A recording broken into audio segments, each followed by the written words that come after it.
सभी भक्तों को सादर जय सिया राम। राधे राधे। मैं आचार्य अभिषेक कृष्ण महाराज श्री धाम वृंदावन से।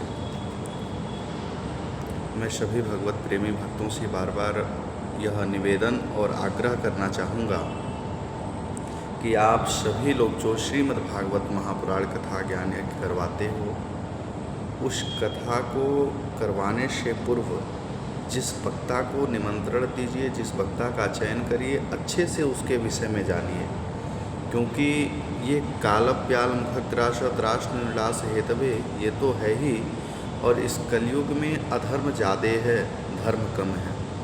आप ऐसे भी देखें हमेशा की अपेक्षा इस समय कथा महापुराण धर्म कर्म आदि बहुत अधिक हो रहे हैं, लेकिन उसका पुण्य लाभ नहीं मिल रहा है, उतने ही अत्याचार बढ़ते जा रहे हैं।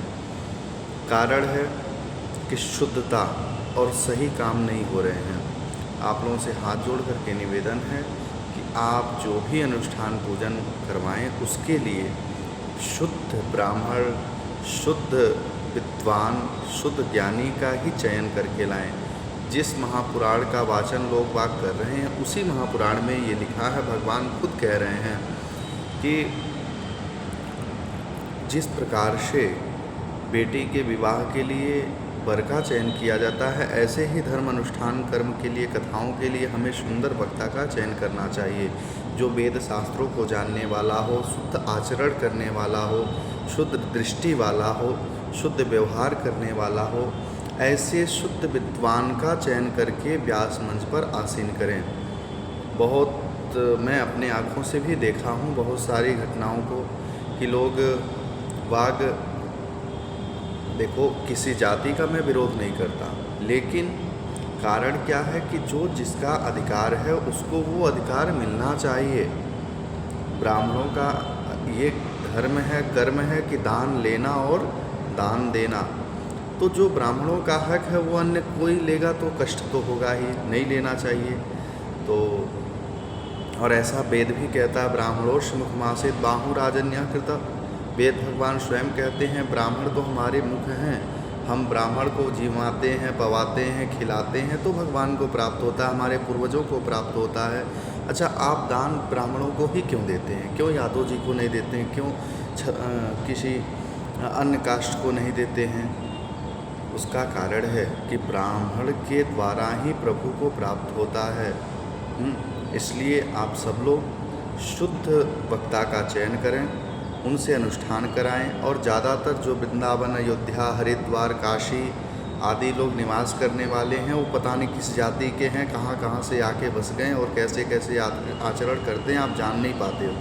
आप जो दान करते हो, पुण्य करते हो, उसका लाभ आपको मिलने वाला नहीं। इसलिए अपने निकटी में जो आपके करीबी हों, उन जिनके विषय में आप अच्छे से जानो, उनको बुलाओ, उनसे कथा करवाओ, उनसे पूजन करवाओ, क्योंकि आप जो दान कर रहे हो वो सार्थक होना चाहिए, आपको उसका लाभ मिलना चाहिए। व्यक्ति हर लाख 50,000, 2 लाख, 4 लाख, 10 लाख खर्च करता है, इसलिए करता है कि हमारे पूर्वजों का कल्याण हो, हमारा कल्याण हो, आने वाली पीढ़ी का कल्याण हो, और वो संभव नहीं है प्यारे जब आप सही नियम से नहीं करोगे।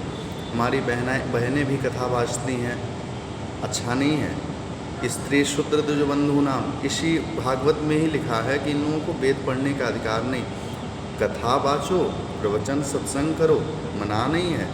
शास्त्र भी कहता है कोई भी पढ़ सकता है, कोई भी वाच सकता है, लेकिन जो संकल्पित चीज़ें हैं, जो अनुष्ठानिक कार्य है, उसे आप बिल्कुल भी ना करें, वो ब्राह्मण ही करे, क्योंकि उसी से यादव जी को भी पता है कि ब्राह्मण के द्वारा ही उनका कल्याण होने वाला है।